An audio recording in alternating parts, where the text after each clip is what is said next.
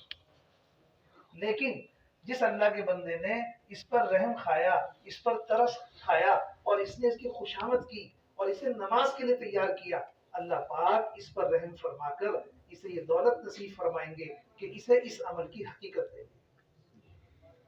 اسے اس عمل کی حقیقت دے۔ اس لیے اس طرح سے دوسروں کو نماز کے لیے اٹھانا، دوسروں کے نماز کی طرف متوجہ کرنا، یہ بھائی دوست بزرگوں صرف ہماری نماز کے جاندار ہونے کے ذریعہ نہیں ہے بلکہ دنیا میں سہولت کے آنے کا بھی ذریعہ ہے۔ عمر رضی اللہ فرمایا کرتے تھے جو اپنے گھر والوں کو نماز کے لیے اٹھائیں گے اللہ ان کی روزی میں برکت دیں گے، اللہ پاک ان کی روزی میں برکت دیں گے جو اپنے گھر والوں کو نماز کے لیے اٹھائیں گے۔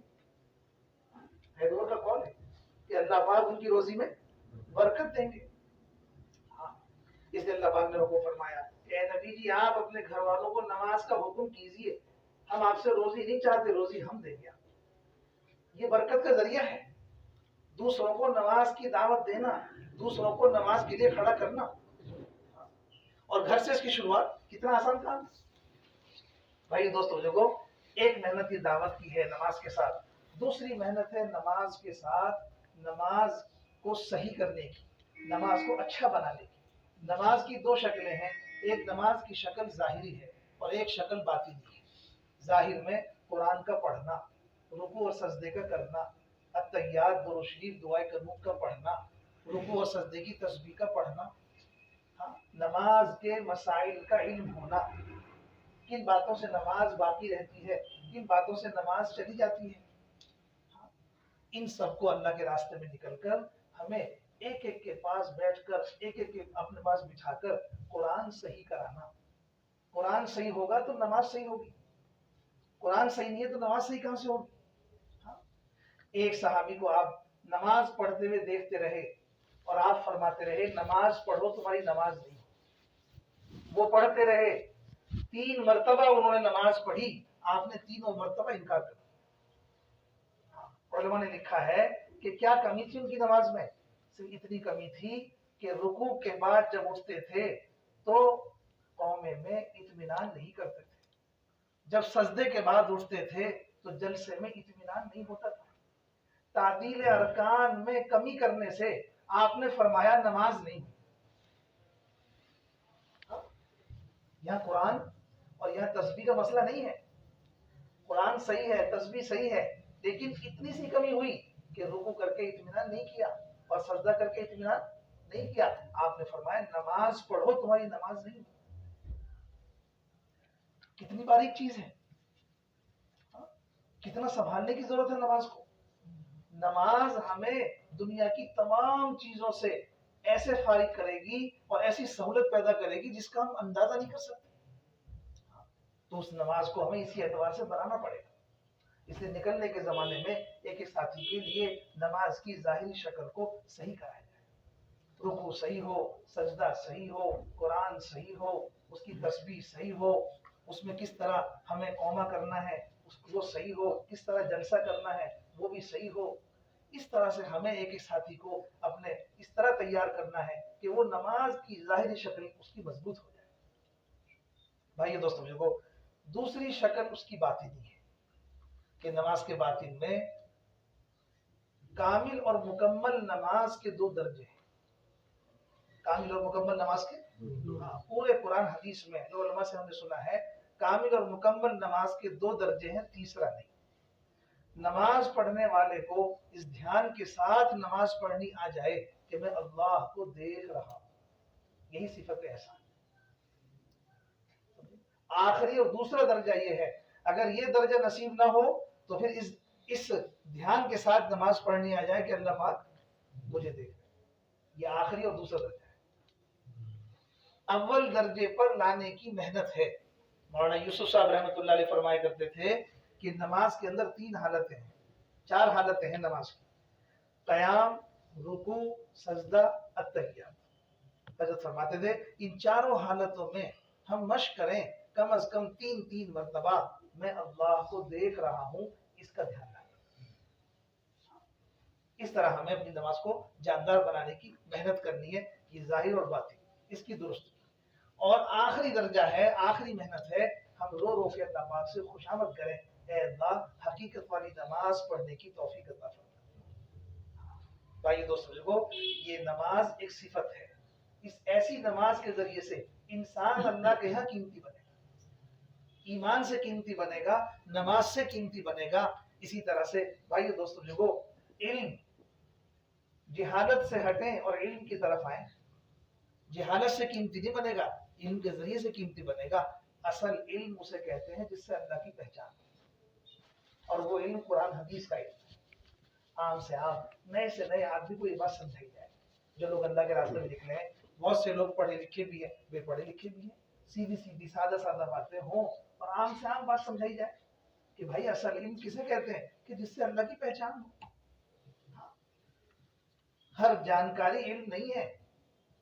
کسی نے زمین کو جانا، کسی نے سورج کو جانا، کسی نے چاند کو جانا۔